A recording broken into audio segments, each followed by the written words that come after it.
नमस्ते बच्चों, आज हम देखने जा रहे हैं बाल वसंत भाग 1 कक्षा 6वीं का उपवाचक पाठ बाल रामायण। ठीक है बच्चों, तो पेज नंबर 56 पर हम रीड करेंगे।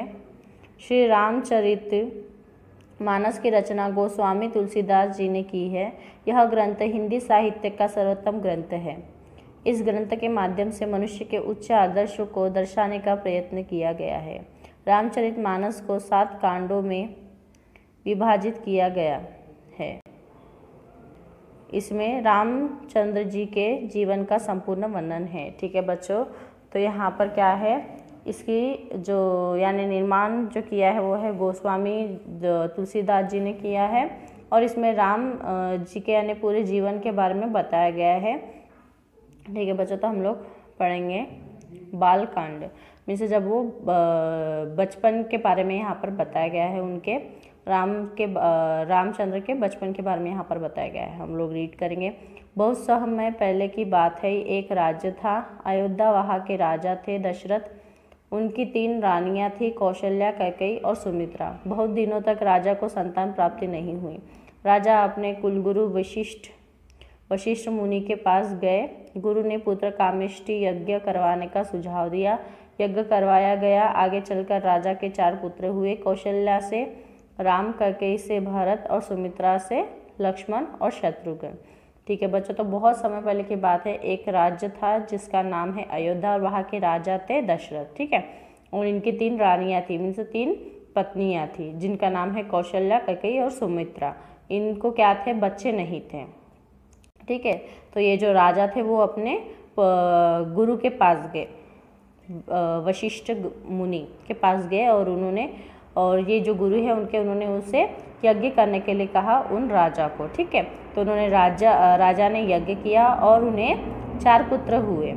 पुत्रों किससे हुए देखिए, कौशल्या से राम हुआ, कैकेयी से भरत और सुमित्रा से लक्ष्मण और शत्रुघ्न। ऐसे उन्हें 4 पुत्र हुए। सभी राजकुमार आपस में बड़े प्रेम से रहते।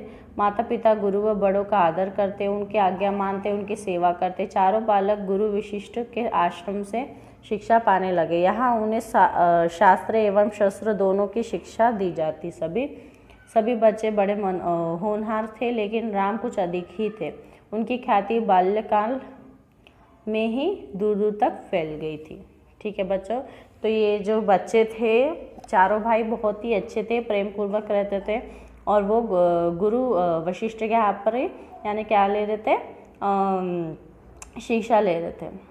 और इन चारों भाइयों में सबसे ज़्यादा यानी बुद्धिमान राम थे और यानी बचपन में उनके बारे में पूरे राज्य में पता चल गया था कि वो बहुत ही यानी शूरवीर है या बहुत ही ज़्यादा ज्ञानी है। शिक्षा समाप्त हुई थी कि विश्वामित्र अयोध्या की सभा में पहुँचे। उन्होंने राजा से कहा, राजन, राक्षसों का अत्याचार बहुत बढ़ गया है। वे आए दिन उत्पात मचाते हैं, लूटपाट करते हैं, आम लोगों को सताते हैं, उनकी हत्या करते हैं, ऋषियों के पूजा पाठ में विघ्न डालते हैं, उनका अपमान करते हैं, मानवों को मारकर उनका मांस भक्षण करते हैं। मैंने आपके पुत्र राम की बड़ी ख्याति सुनी है। मैं उन्हें अपने साथ ले जाना चाहता हूँ ताकि राक्षसों के अत्याचार से लोगों का बचाया जा सके। ठीक है बच्चों, तो ये जो विश्वामित्र है वो यहाँ पर अयोध्या आए हैं और उन्होंने राजा से कहा है कि वो राम को साथ ले जाना चाहते हैं। उन्होंने राम के बारे में बहुत कुछ सुना है, क्योंकि जो राक्षस है वो क्या कर रहे हैं, साधु संतों को बहुत तकलीफ कर रहे हैं, लूटपाट मचा रहे हैं।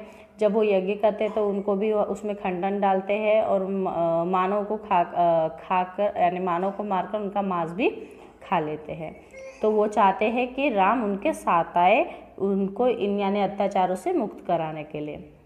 राजा सोच में पड़ गए। वे राम से बहुत प्रेम करते थे, आखिर वे भी एक पिता थे। वे अपने पुत्र को बाल्यकाल में ही मौत के मुंह में कैसे डाल सकते थे, लेकिन वे राजा थे, प्रजा की रक्षा करना उनका कर्तव्य था। उन्होंने प्रजा के कल्याण के लिए अपना पुत्र मोह त्यागना उचित समझा। वे राम को मुनि के साथ भेजने के लिए तैयार हो गए, लेकिन साथ में लक्ष्मण भी राम के साथ जाने की इच्छा प्रकट की। अतः दोनों राजकुमार मुनि विश्वामित्र के साथ वह वन में चले गए। ठीक है बच्चों, तो ये राजा है जो तो ये क्या हो गया, यानी वो एक पिता है और वो यानी बहुत बुरा फील कर रहे थे कि मेरा यानी जो बेटा है मैं कैसे दे देना, वो तो अभी बहुत यानी छोटा है। मगर फिर भी उन्होंने सब यानी प्रजा की भलाई के लिए उनके साथ मुनि के साथ जाने के लिए उन्होंने हाँ भर दी और वो राम को साथ में लेके गया और साथ में लक्ष्मण भी उनके साथ गया। इन लोग सब वन में जाने के बाद क्या होता है हम देखेंगे। यज्ञ आरंभ हुआ, राक्षस विघ्न डालने के लिए पहुंचे। राक्षसों के साथ राम और लक्ष्मण का भयंकर युद्ध हुआ। उन्होंने ताड़का और सुबाहु जैसे राक्षसों को मार डाला। ठीक है बच्चों, तो जैसे ही यज्ञ स्टार्ट हुआ यानी उन लोगों ने जो यज्ञ है वो शुरुआत की, वैसे ही राक्षस वहाँ पर आ गए उनको खंडन करने के लिए। उसके बाद राम और लक्ष्मण का उनके साथ बहुत भयानक युद्ध हुआ। उसमें ताड़का और सुबाहु ये दोनों राक्षस जो है मर गए। मारीच को बिना फल वाले बाण में मार कर समुद्र के पार भेज दिया।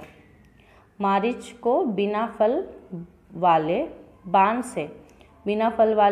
से उनको बिना मारे उन्हें क्या कर दिया, समुद्र के पार भेज दिया।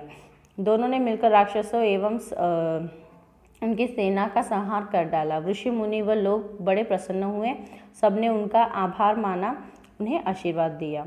इस तरीके से राम और लक्ष्मण ने दोनों ने क्या किया, उन राक्षसों को मारकर भगाया और सबको उनसे बचाया। वहाँ के लोगों ने राम और लक्ष्मण का बहुत यानी क्या किया, आभार माना, उनको बहुत सारे आशीर्वाद दिए। उसी समय मिथिला के राजा जनक ने धनुष यज्ञ का आयोजन किया। यह एक प्रकार का स्वयंवर था। उनकी एक बड़ी होनहार व सुंदर पुत्री थी सीता। उसने एक बार अपने घर में रखा हुआ शिव धनुष उठा लिया। इसे उठाना कोई सरल बात न थी। वह बहुत दिनों से वहीं पड़ा था। राजा जनक भी उसे नहीं उठा सकते थे, इसलिए राजा ने घोषणा की, जो इस धनुष पर प्रत्यंचा चढ़ा देगा उसी से मैं अपनी पुत्री सीता का विवाह करूंगा। यानी उन्हें कहा कि जो भी यानी इस धनुष को यानी ठीक से बांध सकता है या उठा सकता है, उसी से मैं अपने पुत्री का विवाह करूंगा। तो यहाँ पर स्वयंवर उन्होंने आयोजित किया धनुष से, यानी अपने बेटी सीता के लिए। ठीक है, तो जो भी ये धनुष्य को उठा सकता है उसे यानी बांध सकता है ठीक से, उसी से सीता का क्या होगा, विवाह होगा। ठीक है बच्चों, उसके बाद हम लोग पेज नंबर 57 पर देखेंगे। विश्वामित्र भी राम और लक्ष्मण के साथ इस स्वयंवर में पहुंचे। रास्ते में राम ने गौतम मुनि की पत्नी अहिल्या का उद्धार किया। यज्ञ प्रारंभ हुआ। देश विदेशी से अनेक राजा व राजकुमार वहां पधारे थे। कोई धनुष को उठाना तो दूर हिला भी नहीं सका। राजा जनक बड़े दुखी हुए। उन्होंने निराश होकर कहा, क्या धरती वीरों से शून्य हो गई है। तब विश्वामित्र की आज्ञा पाकर राम आगे बढ़े। धनुष उठाया। सब लोग आश्चर्यचकित रह गए। अभी राम ने धनुष उठाकर प्रत्यंचा चढ़ाई थी कि धनुष टूट गया। बहुत तीव्र ध्वनि हुई। चारों ओर हर्ष छा गया। सीताजी आगे बढ़े। उन्होंने राम के गले में वरमाला डाल दी। सब लोगों ने आशीर्वाद दिया। तभी परशुराम जी क्रोधित मुद्रा में वहां पधारे। उन्होंने शिव धनुष तोड़ने वाले को युद्ध के लिए ललकारा। राम ने बड़ी विनम्रता के साथ कहा, मुनिवर, आपकी भक्ति धनुष से नहीं शिव से है। मैंने शिव धनुष तोड़कर उनका अपमान नहीं किया। मेरे मन में भी उनके प्रति श्रद्धा है। शिव को किसी धनुष में सीमित कर देना उचित नहीं है। आप बड़े हैं, आदरणीय हैं। अपना क्रोध त्याग कर हमें आशीर्वाद दीजिए ताकि हम संसार का कष्ट हट सके। ठीक है बच्चों, तो यहाँ पर क्या हुआ, विश्वामित्र भी राम के साथ यहाँ पर स्वयंवर में आए हैं। यहाँ पर जो शिवजी का धनुष था उसको प्रत्यंचा चढ़ानी थी, मगर यहाँ पर एक भी ऐसा व्यक्ति नहीं था जिससे वह धनुष हल भी ना सके। ठीक है, यानी किसी से भी वो धनुष नहीं हल रहा था। ठीक है, तो सब लोग यानी यानी सीता के पिताजी है वो बहुत ही यानी क्या हो गए, दुखी हो गए, है ना। तो उन्होंने कहा कि इस धरती पर एक भी ऐसा वीर नहीं है क्या, शूरवीर नहीं है क्या जो ये काम कर सके। तभी जो विश्वामित्र है उन्होंने राम को आज्ञा दी और कहा कि जाके तुम ये धनुष्य के प्रत्यंचा चढ़ाओ। राम जी आगे बढ़े आज्ञा लेकर, उन्होंने धनुष्य को उठाया। सब लोग देखने लगे और उन्होंने प्रत्यंचा चढ़ाई थी कि धनुष्य टूट गया। बहुत तीव्र ध्वनि हुई, मतलब बहुत जोर का आवाज़ आया। और वहाँ पर फिर कौन आए, परशुराम जी आए। ठीक है, ठीक है, परशुराम क्या हुए, बहुत क्रोधित हुए। तो यहाँ पर वो आकर राम जी को बहुत बुरा भला कहते हैं और उनसे यानी युद्ध करने के लिए उन्हें कहते हैं। तो राम जी कहते हैं कि आप यानी धनुष्य में भगवान जी को यानी शिव जी को नहीं बिठा सकते हैं ना। शिव जी जो है हमारे मन में है, हम किसी को यानी ऐसे धनुष में उन्हें बिठाकर उनका ये नहीं कर सकते। मैं भी भगवान जी का यानी शिव जी का बहुत बड़ा भक्त हूँ, मैंने कोई अपमान नहीं किया है उनका। आप अपना गुस्सा त्याग दीजिए और हमें आशीर्वाद दीजिए। ठीक है बच्चों, उसके बाद हम देखेंगे अयोध्या कांड।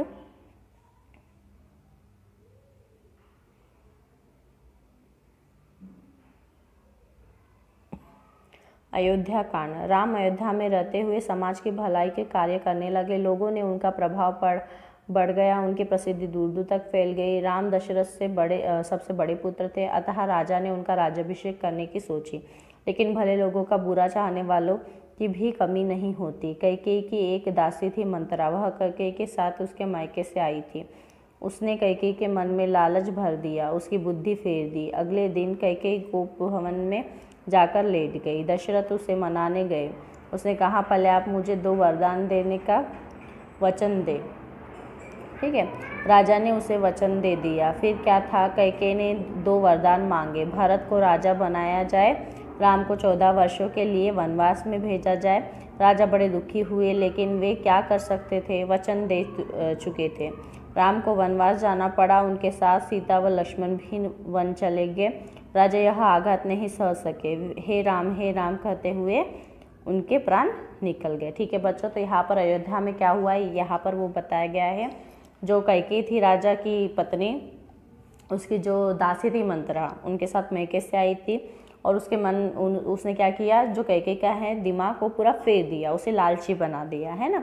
तो जो ये राम थे, ये क्या थे, सबसे बड़े पुत्र थे, तो उसका राज्याभिषेक करने वाले थे राजा। मगर कैकेयी ने क्या किया, धोखे से राजा को क्या किया, 2 वचन मांगे और उसमें उन वचनों में से क्या हुआ, राम को वनवास हुआ गया और उनके पुत्र को, उनका जो पुत्र है उसे राजा बनाया गया। तो जो दशरथ थे ये सब सह नहीं पाए और उन्होंने हे राम करते करते अपना जीवन त्याग दिया, अपने प्राण त्याग दिए। राम के वन जाने से अयोध्या की प्रजा बहुत दुखी हुई। वन जाते समय वे भृंगवेरपुर पहुँचे। वहाँ निशाचर गुरु ने उनकी बड़ी सेवा की। मार्ग में उन्हें गंगा नदी पार करनी थी। केवट बहुत चतुर था, उसे राम की महिमा मालूम हो गई थी। वह उनकी सेवा करना चाहता था। उसने बड़ी चतुराई से कहा, मैं आपको इस प्रकार अपनी नाव में नहीं चढ़ाऊंगा। आपके छूने से तो पत्थर भी नारी बन जाती है, कहीं मेरी काठ की नाव न नारी बन जाए। मेरे पास परिवार को पालने का यह एक ही सहारा है, अतः नाव में चढ़ने से पहले मैं आपके पाँव धोऊंगा। राम मुस्कुराए और अनुमति दे दी। इस प्रकार केवट ने उन्हें गंगा के पार उतारा। वह जाते समय मार्ग में भरद्वाज मुनि व वाल्मीकि ऋषि से मिले। उनके सुझाव पर वे चित्रकूट में निवास करने लगे। उधर अयोध्या में राजा दशरथ का स्वर्गवास हो गया। भारत और शत्रुघ्न को ननिहाल से बुलाया गया। अयोध्या की घटना सुनकर भरत बड़े दुखी हुए। उन्होंने राजा बनने का प्रस्ताव अस्वीकार कर दिया।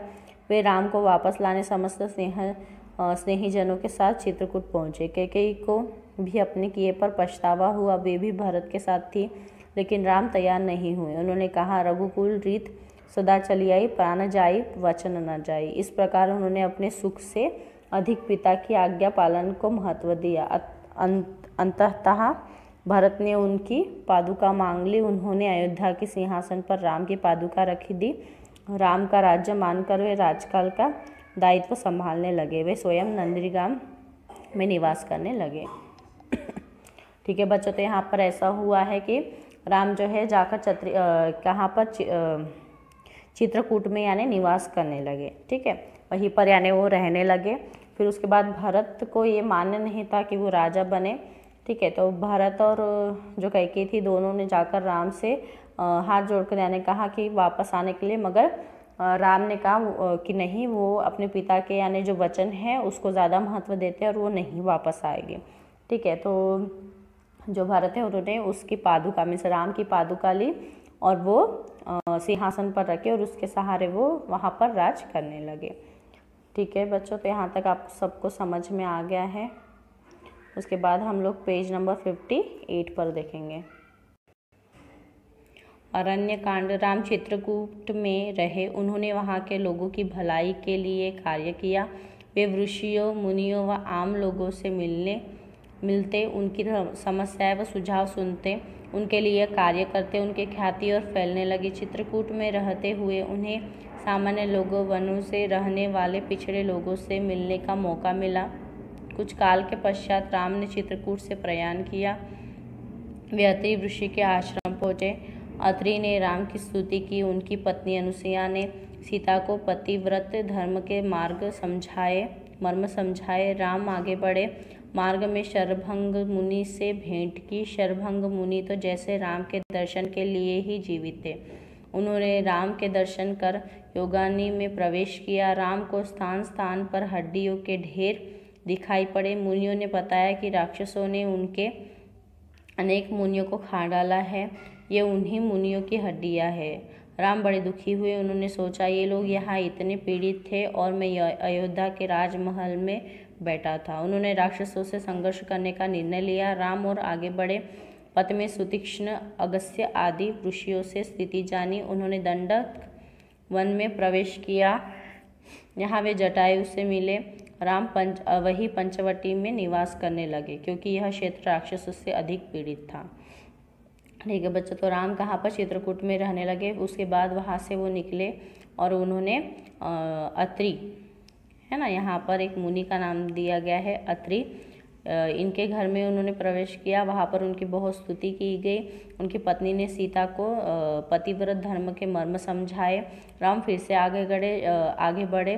मार्ग में उन्हें शरभंग मुनि से भेंट की। शरभंग मुनि ने उन्हें बताया कि क्या हुआ है यहाँ पर, यानी बहुत सारी हड्डियाँ हैं जो कि मुनियों की थी, है ना। राक्षसों ने वहाँ पर बहुत सारे मुनियों को खा डाला था। तो यहाँ पर राम को बहुत बुरा लगा है कि यहाँ पर लोग इतने परेशानी में थे और मैं वहाँ पर अयोध्या के राजमहल में बैठकर था। उसके बाद वह पंचवटी में गए। वहाँ पर उनकी किससे? जटायु से भेंट हुई। वो यहाँ पर ही रुक गए क्योंकि यहाँ पर जो लोग थे वो राक्षसों से बहुत ज़्यादा पीड़ित थे। पंचवटी में आम लोगों से मिलजुल कर उनके विकास के कार्य करने लगे। उन्हें राक्षसों के अत्याचार का विरोध करने के लिए प्रेरित करने लगे। उन्हें युद्ध विद्या भी सिखाने लगे। लक्ष्मण व सीता भी उनके सामाजिक कार्यों में साथ देते। सीता महिलाओं के विकास के कार्य संभालती। इन सभी बातों से राक्षस बहुत क्रोधित होते। क्या हो गया? राम जो है यहाँ पर पंचवटी में रहने लगे और वहाँ के लोगों को वो यानी राक्षसों से खिलाफ कैसा यानी लड़ना चाहिए, हमें कैसा अपना संरक्षण करना चाहिए, ये सब चीज़ें सिखाने लगे। और सीता भी उनकी यानी मदद करती थी वहाँ पर, वो भी औरतों को यानी ये सब चीज़ें सिखाती थी। तो इससे राक्षस जो थे वो बहुत ही यानी गुस्से में आने लगे। एक दिन रावण की बहन शूर्पणखा ने राम को देखा। उसने उनसे प्रणय निवेदन किया। राम ने कहा, मेरे साथ मेरी पत्नी सीता है, तुम मेरे छोटे भाई लक्ष्मण के पास जाओ, वह अकेला है। लक्ष्मण ने कहा, मैं तो इस समय मेरे भैया का दास हूँ, मैं तुम्हें स्वीकार नहीं कर सकता। शूर्पणखा ने सोचा कि दोनों सीता के कारण उसे स्वीकार नहीं कर रहे हैं। वह अत्यंत क्रोधित हुई। सीता को मारने उनकी ओर दौड़ी। लक्ष्मण ने उसे रोका। उन्होंने इस कार्य के लिए दंडित करते हुए उनकी नाक काट दी। शूर्पणखा खर और दूषण के पास गई, यह घटना बताई। वे बड़े क्रोधित हुए, सेना के साथ लड़ने आए। राम ने खर, दूषण और उनकी सेना का संहार कर डाला। ठीक है बच्चों, तो यहाँ पर बताया गया है कि जो शूर्पणखा है वो रावण की बहन है, वो यानी इनके पास आई और उनके प्रणय निवेदन करने लगी। तो राम ने कहा, मैं तो मेरी पत्नी के साथ हूँ, लक्ष्मण अकेला है, तुम लक्ष्मण के पास जाओ। तो लक्ष्मण ने कहा, मैं तो इस समय अपने भाई का दास हूँ, तो मैं तुम्हारे साथ कुछ भी नहीं कर सकता हूँ। और इस पर शूर्पणखा को बहुत गुस्सा आया और शूर्पणखा ने सोचा कि शायद सीता की वजह से दोनों उसे यानी नहीं अपनाना चाहते हैं, तो इसलिए उसने सीता को मारने की कोशिश की। और इस पर यानी लक्ष्मण को बहुत गुस्सा है और उसने उसे यानी शिक्षा यानी दंड देते हुए उसकी नाक काट दी। और शूर्पणखा अपने भाइयों के पास गई, दूषण के पास गई और यह घटना बताई। दूषण बहुत क्रोधित हुआ और राम को मारने के लिए आया, मगर राम ने क्या किया, उनकी सेना को संहार कर डाला, मीन्स खत्म कर डाला। शूर्पणखा लंकापति रावण की बहन थी। वह रावण के पास पहुंची, रोने लगी। रावण क्रोधित हुआ। उसने सीता की सुंदरता के बारे में सुन रखा था, किंतु उसने राम की वीरता के बारे में न सुना न था। इसलिए उसने सीता को छलपूर्वक अपहरण करने की योजना बनाई। उसने अपने मामा मारीच को स्वर्ण मुर्ग बनाकर भेजा। सीता ने मुर्ग देखा। उन्होंने राम से उस मुर्ग की छाल के लिए हट किया। राम ने लक्ष्मण को सीता के पास रहने को कहा। स्वयं मुर्ग का शिकार करने निकले। मुर्ग का पीछा करते वे कुछ दूर चले आए। उन्होंने बाण छोड़ा, बाण मुर्ग को लगा। वह चिल्लाया, हाँ लक्ष्मण। राम समझ गए कि धोखा हुआ। उधर सीता और राम ने आवाज़ सुनी। वे व्याकुल हो उठे। सीता ने लक्ष्मण को राम के पास जाने का आदेश दिया। लक्ष्मण को शंका थी कि कोई छलावा है। वे सीता को समझाने लगे, लेकिन सीता ने एक न सुनी। विवश होकर लक्ष्मण ने कुटीर के पास एक रेखा खींच दी। सीता को उसके भीतर रहने के लिए कहकर वे राम की तलाश में निकल पड़े। ठीक है बच्चों, तो ये जो शूर्पणखा है वो इसकी रावण की बहन है। रावण के पास आकर वो बहुत रोती है और बोलती है कि ऐसा सब हुआ है। तो रावण को बहुत गुस्सा आता है और वो सीता का अपहरण करने के लिए निकलते हैं। तो वो यहाँ पर अपने मामा मरीच का यानी साथ लेते हैं। यहाँ पर वो स्वयंमुर्ग बनते हैं। सीता उसे देखती है और हट करती है कि उसे पकड़ लाने के लिए। तो राम उसके पीछे जाते हैं और राम जैसे ही उसे यानी धनुष मारते हैं तो वो गिर जाता है और लक्ष्मण कहकर चिल्लाता है। राम को समझ में आ जाता है कि उन्होंने यानी कोई बड़ी चाल है। ठीक है, और लक्ष्मण को भी समझता है, मगर जो सीता होती है वो बहुत ही यानी ज़्यादा परेशान हो जाती है, व्याकुल उठती है और वो कहती है कि लक्ष्मण को उससे भेजती है। तो लक्ष्मण उसे समझाने की कोशिश करता है कि ये चाल है, मगर सीता नहीं मानती है। अतः लास्ट में जो लक्ष्मण होते हैं वो एक लक्ष्मण रेखा यानी रेखा करते हैं, खींच देते हैं और सीता को कहते हैं इसके पार नहीं आना, और वो राम के तलाश में जाते हैं। तभी रावण सीता के पास ब्राह्मण भिक्षुक बनकर आया। उसने सीता को लक्ष्मण रेखा से बाहर आकर दान देने के लिए कहा। सीता ब्राह्मण भिक्षुक को खाली हाथ नहीं लौटाना चाहती थी। वे लक्ष्मण रेखा से बाहर निकली। रावण ने उनका हरण कर लिया। जटायु ने सीता को रावण से बचाने के लिए संघर्ष किया। उसने जटायु के पंख काट दिए। वे अधमरा होकर भूमि पर गिर पड़े। ठीक है बच्चों, तो यहाँ पर बताया है कि वो जो सीता है वो लक्ष्मण रेखा के पार नहीं आना चाहती थी, मगर जो रावण था वो भिक्षुक का रूप लेकर आया। उसने उसे बहुत भला बुला कहा और उसने कहा अगर तुम बाहर आकर दूंगी दान तभी मैं स्वीकार करूँगा, नहीं तो मैं स्वीकार नहीं करूँगा।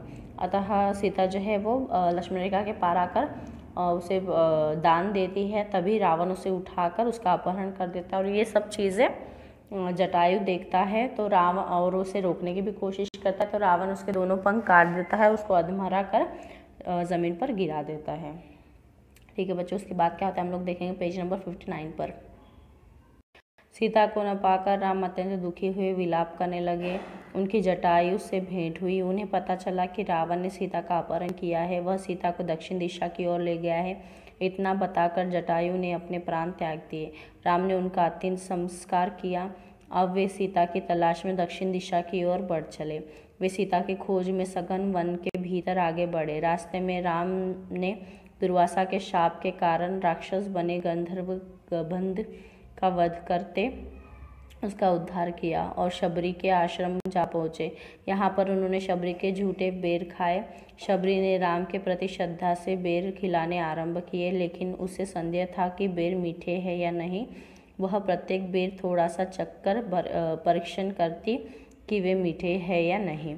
फिर कड़वे बेर फेंक देती और मीठे बेर राम को खाने के लिए दे देती। राम ने उसके झूठे बेर बड़े चाव से खाए। यह घटना राम के साधारण व निर्धन लोगों के प्रति प्रेम को दर्शाती है। ठीक है बच्चों, तो जब राम और लक्ष्मण वापस आए उन्होंने देखा कि वहाँ पर सीता नहीं, उन्हें बहुत ज़्यादा दुख हुआ। फिर जटायु ने उन्हें बताया कि राम उसे दक्षिण दिशा की ओर ले गया है, उसका अपहरण किया है और वो प्राण त्याग देता है। फिर राम उसका अंतिम संस्कार करते हैं और फिर सीता की तलाश में दक्षिण दिशा की ओर पहुँचते हैं। ढूंढते ढूंढते वहाँ पर उन्होंने रास्ते में जो राम ने दुर्वासा शाप से कारण राक्षस बने थे उन गंधर्व गंबन को उसका वध करके उसका उद्धार किया। फिर उसके बाद उसने शबरी के बेर भी खाए हैं। ठीक है बच्चों, तो यही सब यहाँ पर बताया गया है। उसके बाद हम आगे बढ़ेंगे।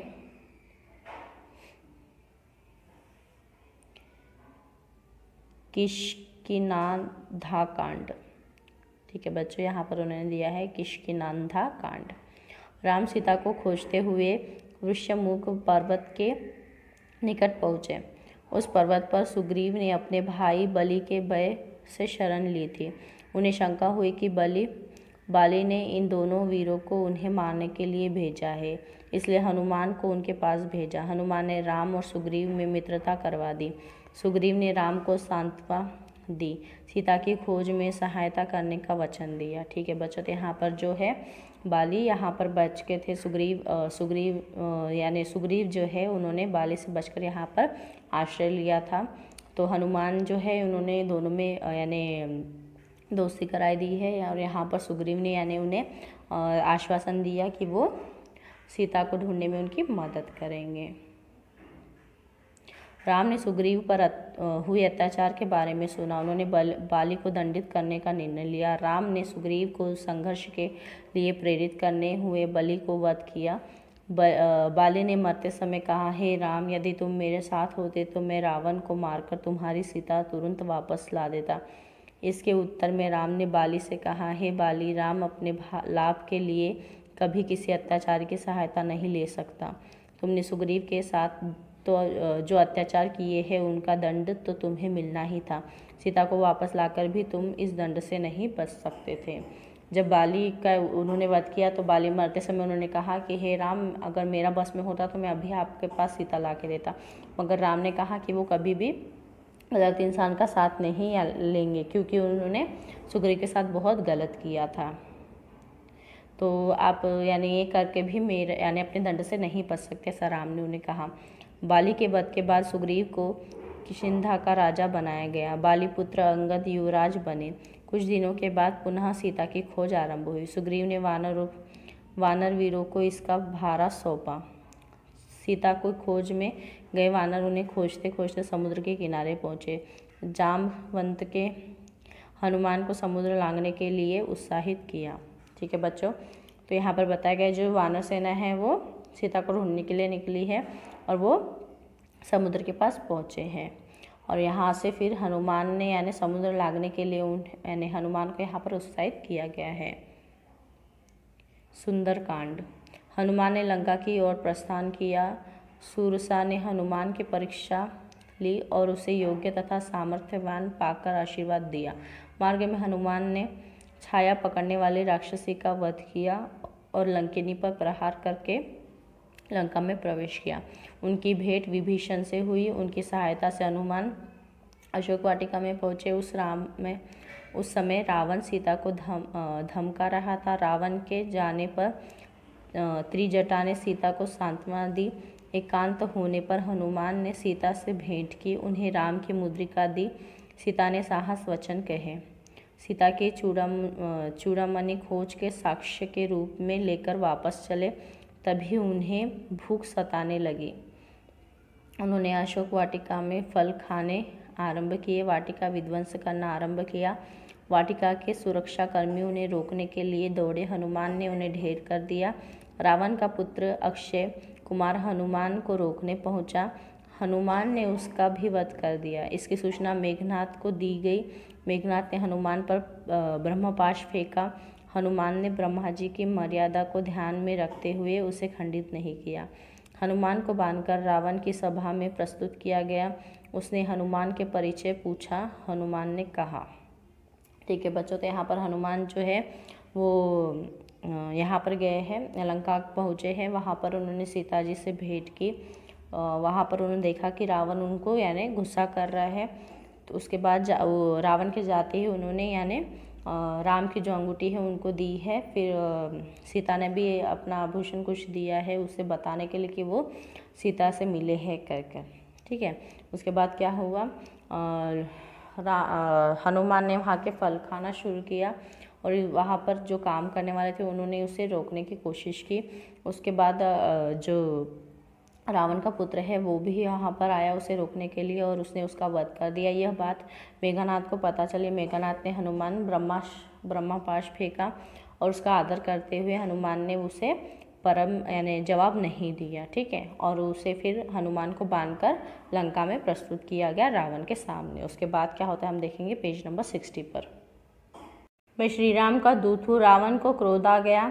उसके आदेश पर हनुमान की पूंछ में कपड़े लपेटे गए। पूंछ को तेल में भिगोया गया, उसमें आग लगा दी गई। हनुमान ने इस अवसर का लाभ उठाया, कूद कूद कर संपूर्ण लंका में आग लगा दी। आग शरीर तक पहुंचती तब तक उन्होंने समुद्र में छलांग लगा दी। लंका धू धू करके जल उठी। राम सीता के चूड़ामणि देख विहल हो उठे। सीता की खोज के लिए सब ने हनुमान की प्रशंसा की। बिना देरी के सेना ने लंका की ओर कूच किया। जिस किसी ने भी इस अभियान के बारे में सुना राम के साथ हो लिया, क्योंकि वे लोग भी किसी न किसी तरह से राक्षसों से सताए गए थे। इस प्रकार इस युद्ध में जन आंदोलन का रूप ले लिया। सेना समुद्र के किनारे एकत्र हुई। उधर विभीषण ने रावण को समझाया कि राम से बैर न ले। इस पर रावण ने विभीषण को अपमानित कर लंका से निकाल दिया। विभीषण राम की शरण में आ गए।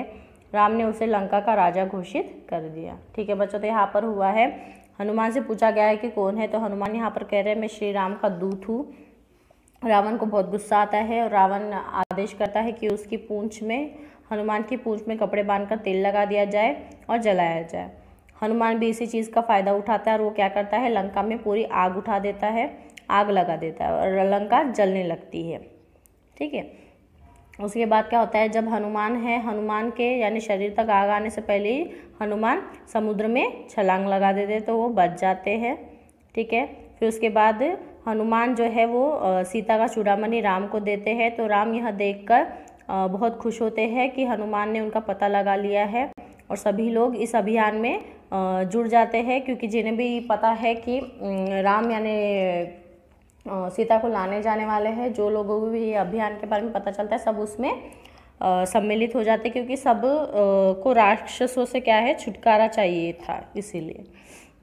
ठीक है बच्चों, उसके बाद हम देखेंगे सेना समुद्र के किनारे एकत्रित हुई। उधर विभीषण ने रावण को समझाया। जो विभीषण है उन्होंने रावण को समझाया कि राम से बैर ना करें, मगर जो रावण है वो विभीषण की बात नहीं सुनता है और उससे अपमानित कर कर निकाल देता है। जो विभीषण है वो फिर राम के पास आता है और राम उसे लंका का राजा घोषित कर देते हैं। लंका कांड, युद्ध कांड। लंका तक पहुंचने में सबसे बड़ी बाधा समुद्र था। सुग्रीव की सेना में 2 वानर थे, नल और नील। उन्हें शाप था कि वह यदि वे कोई वस्तु छू ले तो वह वस्तु पानी में नहीं डूबेगी। जामवंत ने यह बात बताई। उनकी सहायता से समुद्र पर पुल बनाया जाने लगा।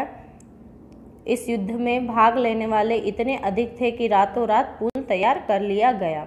उधर भोर होते ही लंका के लोगों ने समुद्र तट पर वानर सेना देखी तो हतप्रभ रह गए। ठीक है बच्चों, तो यहाँ पर बताया गया है कि सुग्रीव के यानी सेना में 2 वानर थे जिनको नाम था नल और नील। तो इन्हें शाप था कि अगर वो कोई भी वस्तु को छू ले तो वो वस्तु पानी में नहीं डूबेगी।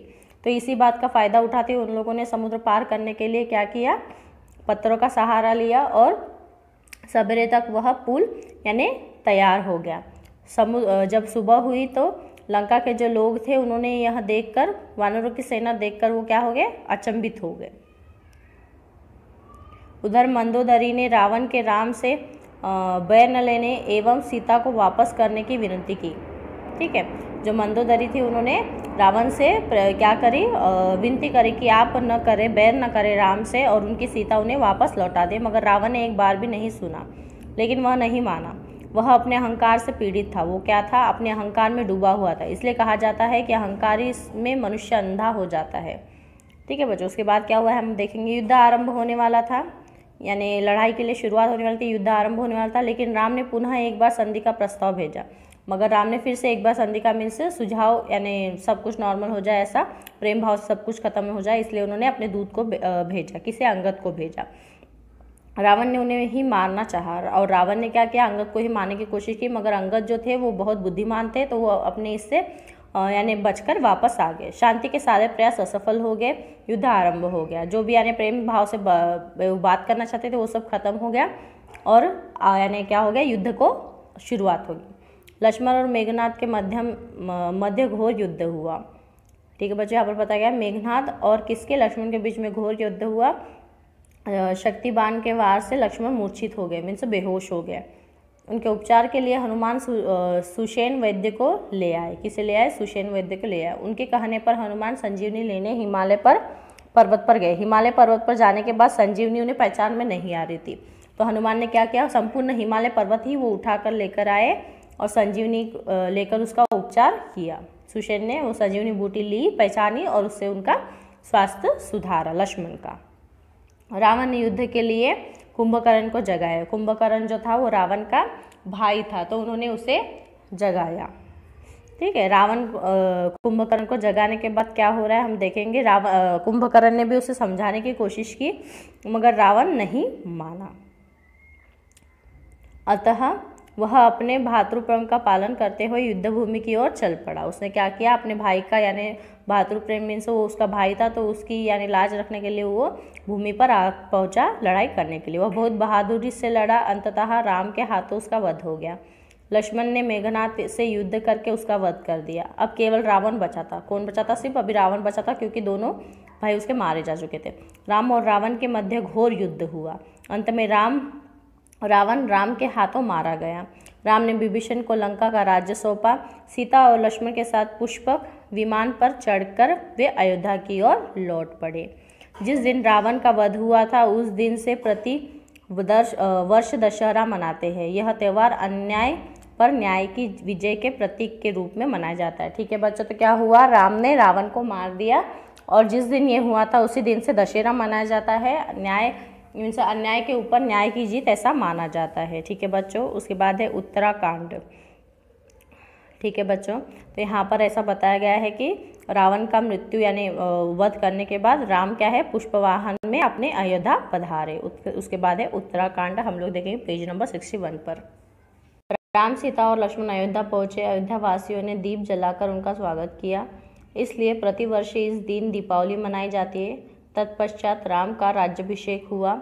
आज भी राम राज्य को आदर्श माना जाता है। कहा जाता है कि उनके राज्य में कोई दुखी नहीं था, किसी के ऊपर अत्याचार नहीं होता था, सर्वत्र समानता एवं निष्पक्षता थी। राजकथा आज भी विश्व में एक आदर्श कथा के रूप में विद्यमान है। ठीक है बच्चों, उसके बाद क्या हुआ, अयोध्या में राम, लक्ष्मण और सीता आए। अयोध्या वासियों ने दीप जलाकर उनका स्वागत किया। मीन्स हर वर्ष वहाँ पर दीपावली मनाई जाती है। इसी के यानी याद में हम लोग दीपावली मनाते हैं। उसके बाद राज्याभिषेक हुआ राम का, और आज भी यानी उस राज्य के बारे में बात की जाती है कि वहाँ पर कोई भी इंसान दुखी नहीं था, सबको एक समानता से देखा जाता था। और आज भी ये राम कथा क्या है, विश्व भर में विख्यात है, मीन्स प्रसिद्ध है। राम एक आदर्श पुत्र है, पिता की आज्ञा उनके लिए सर्वोपरि है। पति के रूप में राम ने सदैव एक पत्नी व्रत का पालन किया। राजा के रूप में प्रजा के हित के लिए स्वयं के हित को हेय समझते हैं। विलक्षण व्यक्तित्व है उनका। वे अत्यंत तेजस्वी, विद्वान, धैर्यशील, जितेंद्रिय, बुद्धिमान, सुंदर, पराक्रमी, दुष्टों का दमन करने वाले, युद्ध एवं नीति कुशल, धर्मात्मा, मर्यादा पुरुषोत्तम, प्रजावत्सल, शरणागत को शरण देने वाले, सर्वशस्त्रों ज्ञाता एवं प्रतिभा संपन्न है। सीता का पतिव्रत महान है। सारे वैभव और ऐश्वर्य को ठुकराकर वे पति के साथ वन चली गई। रामायण भातृप्रेम का भी उत्कृष्ट उदाहरण है, जहाँ बड़े भाई के प्रेम के कारण लक्ष्मण उनके साथ वन चले जाते हैं।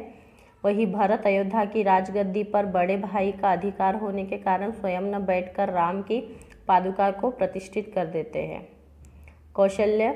कौशल्या एक आदर्श माता है। अपने पुत्र राम पर कैकेयी के द्वारा किए गए अन्याय को भुलाकर वे कैकेयी के पुत्र भरत पर उतनी ही ममता रखती है जितनी कि अपने पुत्र राम पर। हनुमान एक आदर्श भक्त है। वे राम की सेवा के लिए अनुचर के समान सदैव तत्पर रहते हैं। शक्तिबान से मूर्छित लक्ष्मण को उनकी सेवा के कारण ही प्राणदान प्राप्त होता है। रावण के चरित्र से सीख मिलती है कि अहंकार नाश का कारण होता है। रामायण के चरित्रों के सीख लेकर मनुष्य अपने जीवन को सार्थक बना सकता है। तो बच्चों यहाँ पर बताया गया है, सभी एक एक कैरेक्टर के बारे में यहाँ पर बताया गया है। जैसे राम जो है वो बहुत ही यानी आदर्शवादी थे, उनके लिए उनके पिता का निर्णय ही अंतिम निर्णय था। उन्होंने अपने पिता का निर्णय का बहुत सम्मान किया और वैसे ही रहे। उनका भाई जो लक्ष्मण है, लक्ष्मण भी अपने भातृप्रेम मीन्स भाई के प्रति प्रेम के लिए बहुत प्रसिद्ध है। वो अपने भाई के साथ ही वनवास में चले गए। वैसे ही उनकी पत्नी ने भी पूरे यानी ऐशो आराम सुख त्याग कर कर अपने पति के साथ वह वन में चली गई। वैसे ही हनुमान जो है वो बहुत ही अच्छे उनके भक्त थे। उन्होंने भी अपनी सेवा कर यानी राम की सेवा कर यह साबित कर दिया कि वो बहुत ही अच्छे उनके भक्त थे। उन्होंने भी यानी लक्ष्मण जब मूर्छित हो गए थे तो उन्होंने उनको प्राण दान करने के लिए मीन्स उन्होंने उन्हें प्राण दान दिया, उनके लिए संजीवनी जड़ी बूटी लेकर आई। वैसे कौशल्या जो है वो बहुत ही अच्छी माता थी। अपने यानी बेटे को कैकेयी ने उनको वनवास भेजने के बाद भी वो उनसे बहुत अच्छा प्रेम करती थी। उनके बेटे से भी बहुत यानी भरत से भी बहुत ज़्यादा प्रेम करती थी और भरत भी अपने भाई के प्रति बहुत यानी प्रेम करता था। तो इसलिए उसने यानी उसका राज्य नहीं लिया बल्कि उनकी पादुका रखकर अपना राज्य संभाला। तो यहाँ पर यानी अगर व्यक्ति यह सब गुण अपने अंदर प्रस्थापित करता है तो वो भी अपना जीवन बहुत ही अच्छी तरीके से जी सकता है। यही हमें यहाँ पर बताया गया है। तो हम लोग यहाँ इसके प्रश्न देखेंगे। हमें 4 प्रश्न दिए गए यहाँ पर, तो हम लोग रीड करेंगे। पहला प्रश्न हमें दिया गया है, रामायण आज भी अच्छी नीतियों की सीख देने वाला सुंदर ग्रंथ है, सिद्ध कीजिए। तो यहाँ पर हम लिख सकते हैं, रामायण आज भी अच्छी नीतियों की सीख देने वाला सुंदर ग्रंथ है। जैसे सभी भाई आपस में प्रेम से रहना, माता पिता गुरु व बड़ों का आदर करना, उनकी आज्ञा मानना, प्रजा के कल्याण के बारे में सोचना, प्रजा के कल्याण के लिए मोह छोड़ना, भातृ प्रेम, भगवान के प्रति श्रद्धा दिखाना, वचन देकर उसे निभाना, वचन पर निस्थिर रहना, रघुकुल रीत सदा चली आई, प्राण जाए पर वचन न जाए, पिता की आज्ञा का पालन करना, अत्याचार का विरोध करने के लिए प्रेरणा मिलना, भक्ति में दास्य भाव, साधारण और निर्धर लोगों के प्रति प्रेम को दर्शाना, अत्याचार का उचित दंड देना, भातृ प्रेम का पालन, ऐसे महान गुणों के बारे में सिखाया गया है। दूसरा प्रश्न हम देखेंगे, रामायण में सभी पात्र अपने अपने धर्मों का पालन करते हुए दिखाई देते हैं, उदाहरण के साथ सिद्ध कीजिए। राम एक आदर्श पुत्र है, पिता की आज्ञा उनके लिए सर्वोपरि है। पति के रूप में राम ने सदैव एक पत्नी व्रत का पालन किया। राजा के रूप में प्रजा के हित के लिए प्रिय पत्नी पर मोह भी छोड़ दिया। विलक्षण व्यक्तित्व है उनका, वे अत्यंत तेजस्वी, विद्वान, धैर्यशील, जितेंद्रिय, बुद्धिमान, सुंदर, पराक्रमी, दुष्टों का दमन करने वाला, युद्ध एवं नीति कुशल, धर्मात्मा, मर्यादा पुरुषोत्तम, प्रजावत्सल, शरणागत को शरण देने वाले, सर्वशास्त्रों के ज्ञाता एवं प्रतिभा संपन्न हैं। सीता महान पतिव्रता है, सारे वैभव और ऐश्वर्य को ठुकराकर वे पति के साथ वन चली गई। लक्ष्मण भरत, रामायण भातृ प्रेम का भी उत्कृष्ट उदाहरण है, जहाँ बड़े भाई के प्रेम के कारण लक्ष्मण उनके साथ वन चले जाते हैं, वही भरत अयोध्या की राजगद्दी पर बड़े भाई का अधिकार होने के कारण स्वयं न बैठकर राम की पादुका को प्रतिष्ठित कर देते हैं। कौशल्या एक आदर्श माता है, अपने पुत्र राम पर कैकेयी के द्वारा किए गए अन्याय को भुलाकर वे कैकेयी के पुत्र भरत पर उतनी ही ममता रखती है जितनी के अपने पुत्र राम पर। हनुमान एक आदर्श भक्त है, वे राम की सेवा के लिए अनुचर के समान सदैव तत्पर रहते हैं। शक्तिबान से मूर्छित लक्ष्मण को उनकी सेवा के कारण प्राणदान प्राप्त होता है। रावण, उसके चरित्र से सीख मिलती है कि अहंकार नाश का कारण होता है। रामायण के चरित्र से सीख लेकर मनुष्य अपने जीवन को सार्थक बना सकता है।